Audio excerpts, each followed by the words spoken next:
asalaamualeykum mbokku Sénégal yi ñuy déglu asalaamualeykum mbokku taskatu xibaar yi ñu leen di gërëm ci wuyu si bi ngeen ñu wuyu si fii àddina bi tollu ci ay jafe-jafe dafa am lu Sénégal tal dafa am lu président de la République ak ñi ànd ak moom di liggéey tal ak lu ñu talu dafa am lu réew mi àttan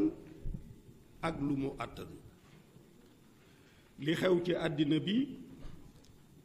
bi ñu génnee ci ñaari ati mbas te jeexagul guerru Ukraine fu nekk di màbb njëg yi di yokk fu nekk ci àddina bi ay réew yoo xam ni njëg yi na mu fay yokkee daanaka day doublé li ñu war a tal mooy fexe ba jafe-jafe yooyu bañ a nërmeel suñu askan bañ a nërmeel suñu réew jafe-jafe yi ñu ngi fi jóge ci àddina bi ci loo xam ni suñu yoon nekku ci wante suñu warugar la ñu takku fexe ba dékku ko ba ñi nga xam ni ñoo gën a néew doole jafe-jafe yooyu bañ leen a nërmeel ci cadre boobu ci ngeen gis président de la République yokk salaire yi ci enseignants yi ak ñeneen ci ngeen gis 600 000 familles yi gën a néew doole ñu jox leen ay ndimbal direct yónnee leen ko ci yaatal loolu fexe ba mu gën a yaatu ci la ñu nekk ci la ñuy liggéey guddi ak bëccëg dem Russie wax ak ñi nga xam ni ñoo indi guerre bi wax leen ni stock ya fa nekk nañu fexe ba Afrique am ci lu mu dunde nañu fexe ba engrais bi nga xam ni bu ko baykat yi amul ci nawet bi tàbbi jafe-jafe yi dana gën a tar ñu fexe ba libérer ko pour mu mën a egsi ku nekk ci loolu tal nga leneen lu dul tëbi teen jàmm ci la ñu mën a liggéeyee ak liggéey bu mu mënti doon jàmm ci la ñu mën a jaamoo yàlla ak xeetu jaamu yàlla bu mu mën a doon jàmm jooju nag bokkul ci sàmm ko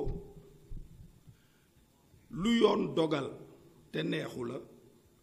nga ne du fi amee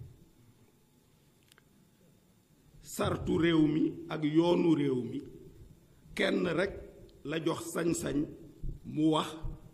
kuy bokk ci élection ak ku ci dul bokk muy conseil constitutionnel joxu ko président de la république joxu ko ministre de l'intérieur conseil constitutionnel rekk moo am sañ-sañ dogal kuy bokk ak ku dul bokk bi ñu invalider listu Ndakaaru bi conseil constitutionnel dafa ñëw jël beneen dogal donc conseil constitutionnel moo am sañ-sañ bi bu xisee wax nag wax ja day ferankulaay fa lay yem amul dara lu ko féete kaw kon lu mu dogal ñi bëgg jàmm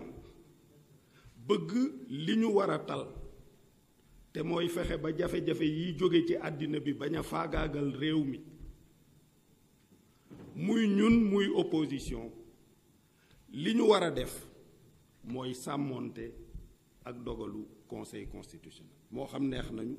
moo xam neexuñu li ñu bëgg a gëmloo ni itam dafa am ñu bëgg a génne ci élection yi loolu amul puisque coalition Yewwi am na liste nationale dadul titulaire yi mais yaakaar naa ni ñu respecté seeni titulaire noonu la ñu joxe cër seeni suppléant bu leen askan bi bëggee votel député yi mën naa bàyyi ko ci seen liste boobu donc loolu jarul yëkkati fitna jarul dajaloo pour indi fitna puisque bu fekkente ne nit am na possibilité lu ko neexul ci li yoon dogal mu dajale dooley boppam faje ko société amatul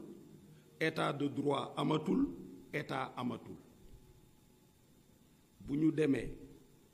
ba nit sañ li yoon dogal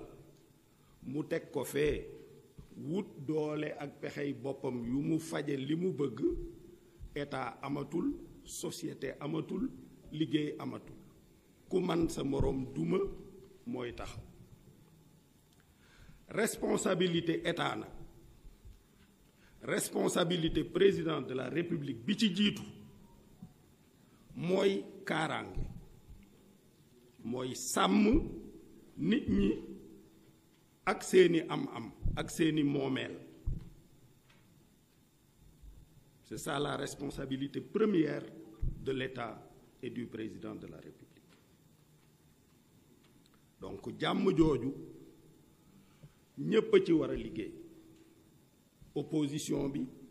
pouvoir bi sëriñ yi ñaan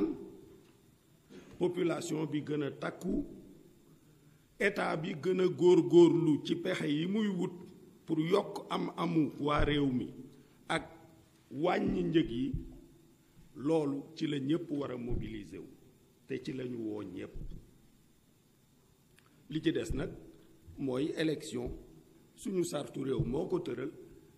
tëral ay yoon yu mu war a jaar bu egsee ku nekk am nga sañ-sañu tànn donc loolu daal mooy li ma ci bëggoon a dolli